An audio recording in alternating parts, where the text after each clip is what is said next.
morning, everyone, and thanks for tuning in to this morning's Process Automation webinar series. My name is Philip Blanks, and I'm your host this morning. Just a quick reminder, these webinars in the series are only about 30 minutes long, so you'll be able to see a demo on how you can improve your business processes and quickly get back to your busy schedules. But before we jump into the presentation, I want to make sure that everyone is aware that the audio for the presentation is going to be broadcasted through the computer speakers. So if you experience any difficulty with your audio, send a quick chat to this host, and I'll try to get that situated for you.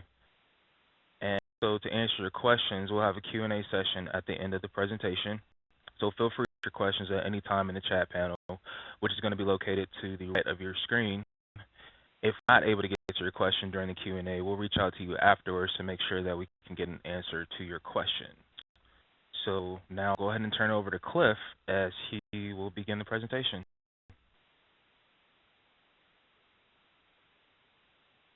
Good morning, everyone. Thank you, Philip.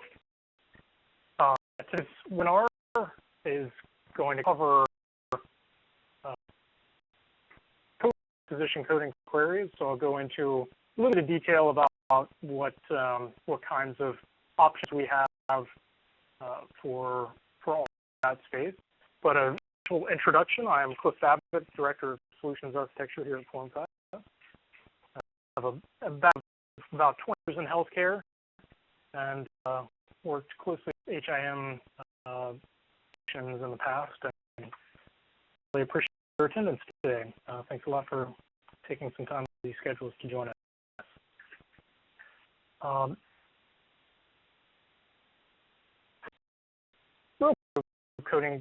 Coding automation.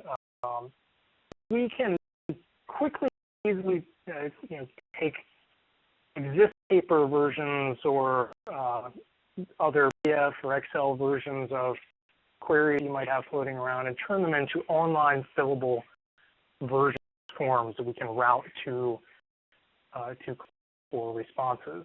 We can pre-fill the data on that form from your email, whether it's Epic, Siemens, Cerner, whatever that may be. We can populate data on the form rather than having a coder go through the effort there. And we hope that information is correct, obviously. We'll route that electronically to the clinicians. This can be inside of the Formfast workflow process. I'll talk a little bit about that. We have APIs and hooks that can integrate with other systems to allow those forms to reside elsewhere and hand off some of the workflow controls to other systems, whether McKesson, other applications have functionality to open those forms in their workflow.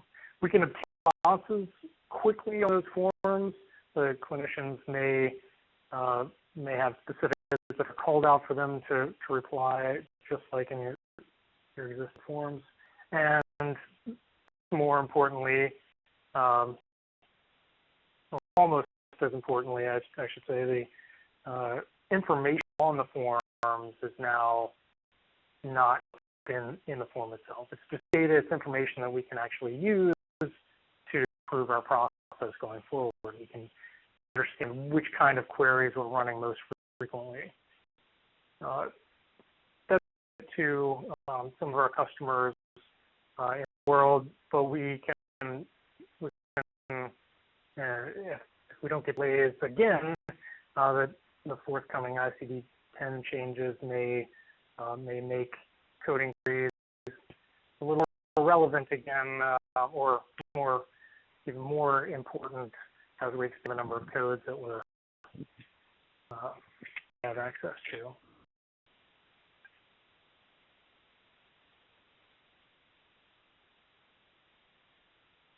So what we today is an example of a few different types of that may be common that our customers are running. But this may be there may be some general query forms that we don't want to be leading about certain questions, but there might be some general query forms, obviously, that you have. This tailored to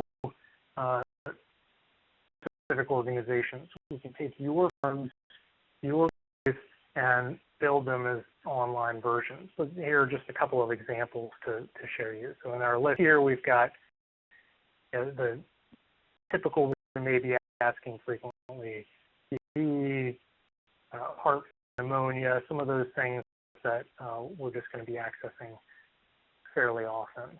And here's a couple of examples of those. We've got a pneumonia query form here that has basic language around whether if the physician can identify the specific organism responsible for that pneumonia, and likewise with heart failure, we might be thinking about the specific type of level on that. So we're prompting but not leading, so it's a little bit easier for the clinicians to fill out. Obviously, listeners will have queries in place, so we can replicate exactly what your options are in the form and make them fillable. So if you have checkboxes on the forms, fields out for the clinicians, they can interact with that form electronically, fill the data, and return it to the code and then add on that quickly.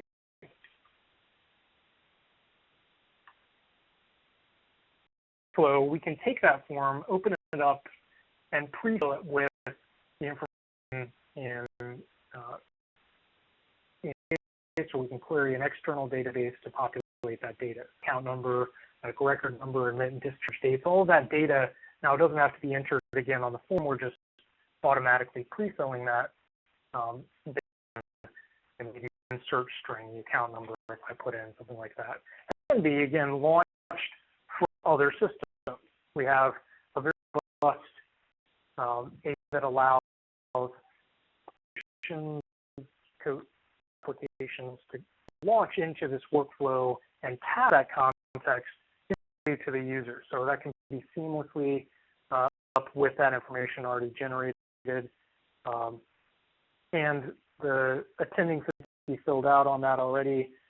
If I need to check content, I can modify that automatically be to the appropriate action based on what's in that patient's record on for us. So we fill information or pre-fill that information, and then the coder can add their notes to that. On this particular example, we're adding that the indicated the congestive heart and a recent cardiogram EF 25% might.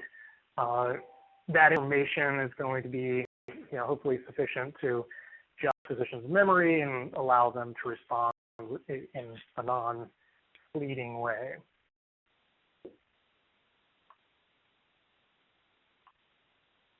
So this now can be directly sent to that clinician that's listed form.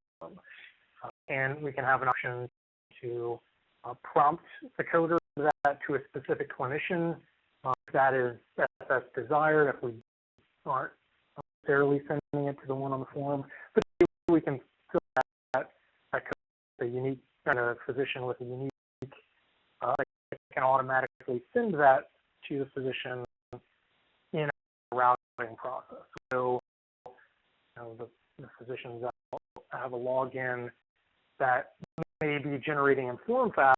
Again, that's invisible to the clinician. It might be tied into their window in. For those of you familiar with the structure, might be Active Directory or some other means that the physicians are using to log in to Windows, and that can also log them into our application. And a couple of things that we can do here. As before, we can hack into other systems. So we can open up information about that form so that physician's inbox could have visibility into this list, so they can see that form generated and incomplete, these queries sitting out there. We generate email messages so that The clinician could get a hyperlink on their iPhone or their Galaxy, and now would prompt them to log in, access that form, fill out the remaining information, and return it to the coder. So then it goes through to the clinician, and once he or she to that patient can go simultaneously, or depending on the specific, we may send that back to the coder for review in a workflow. There may be an inbox that there's something there that has all that information, and then either simultaneously or that we can send it on to the management system or where the department wants that to be permanently stored, whether it's a legal medical record or other archive where they want to keep that. And now all of that data on the form is also useful for us. We can do that and show report to the coding manager, the HIM director who wants to see this information and see that 10 days or X number of days over a time frame, and then I can actually drill down into that and see which ones are common. I could even drill further and see in forms if that were meaningful for me. So if we have boxes, if we have drop-down lists on the forms or contain specific information, I might see how often these queries are coming back a certain way. Here I can identify a problem area, my pneumonia queries that almost, or than a quarter of my queries are pneumonia related. So perhaps something that we're not correctly documenting in the chart, we may want to have a conversation with management structure to talk about this to improve that. And this, again, much more powerful as we transition to ICD-10 whenever if that roll out here as planned this time. So as we analyze data, it's actionable. We can now to improve our process.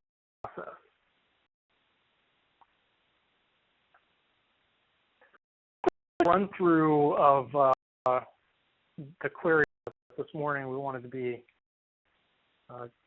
conscious of time and allow plenty of time for questions.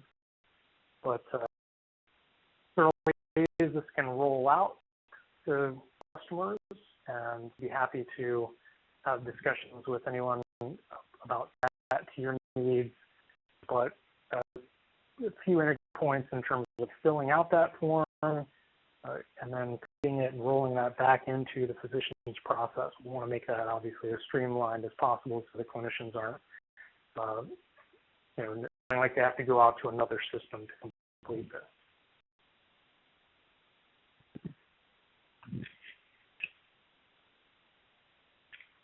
What type have you seen questions come in? Do we have any so far? So far, I haven't seen any questions come in. But if you've done so, go ahead and enter your question into the chat panel to the right of your screen, and we'll go ahead and get them answered now. Then in the meantime, I'll go over the upcoming webinars for the series. E-signatures is going to happen on May 12th. I'm going to show you how to automate your time off request, which is an HR-specific automation.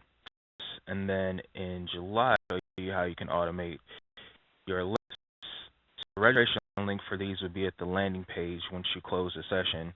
You'll also be able to find a link for a more personalized demo. You'll also be able to view some of the more recent webinars and case studies that we have available as well. So let's go to questions. A few questions come in. Mention that information could be pre-filled from H7 and from other applications. Is this accomplished, and does it require an interface? We do. Most of our customers will have HL7 interface strictly requires we can't access to their database if we set up a connection to a SQL database that has some information that we can tie into. But often that's we're populating a database temporarily with patients via HL7. Flexibility, that's a good question. We can certainly talk in detail if you have more specifics. Okay. There's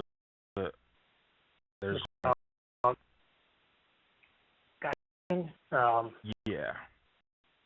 So there's can you show some of the integration here? But let me see. I may screen or two of this, but this is the integration. Well. Sorry, Philip. What was that? Yeah. So the back integration typically is there are a couple of different options for that, and that is EH specific. In this format, I hesitate to show screens that may have proprietary information for other vendors on that, but we do we built with other EHRs before Hook. We can not only pass the document back, but expose the table that contains the data around that form. So the clinician portion of that can have some visibility into how many queries sitting out there for each clinician that's logged in. But passing back into the EHR is typically a image with some indexing information on that, so it can go into the correct folder as if it were scanned in. So there's no effort to get that online. It's just automatically passed through and placed in the appropriate location.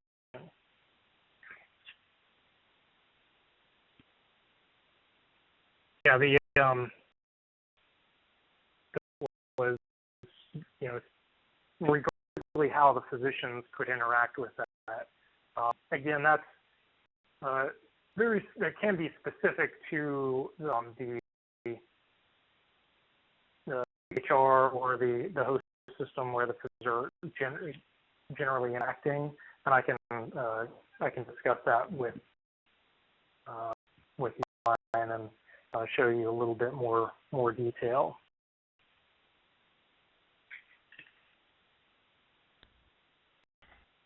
Looks like that's all the questions we got. So if you weren't able to answer your question, there'll be a box at the end of the session where you can enter any questions, and we'll get in contact with you once we receive your request for a question. So moving on, we went over the upcoming webinars. Also, HIMSS coming up next weekend. So if you're in HIMSS in Chicago next week, be sure to check us out on the show floor, booth 1538. It'll be time to see in person some of the solutions that we presented here in this process automation webinar series, such as IT requests, purchase requests, do some HR workflows, and also some clinical workflows. And to check out a super cool hybrid sports car and then to win a trip to Vegas for an exotic car test drive. So you can check that out at www.formfast.com/HIMSS15 for more information. And then just a reminder to everyone that the recording for this webinar will be sent out to everyone to finalize, so feel free to pass it along to our colleagues as needed. And without further ado, I'd like to thank everyone for attending this month's webinar, and we will see you next month.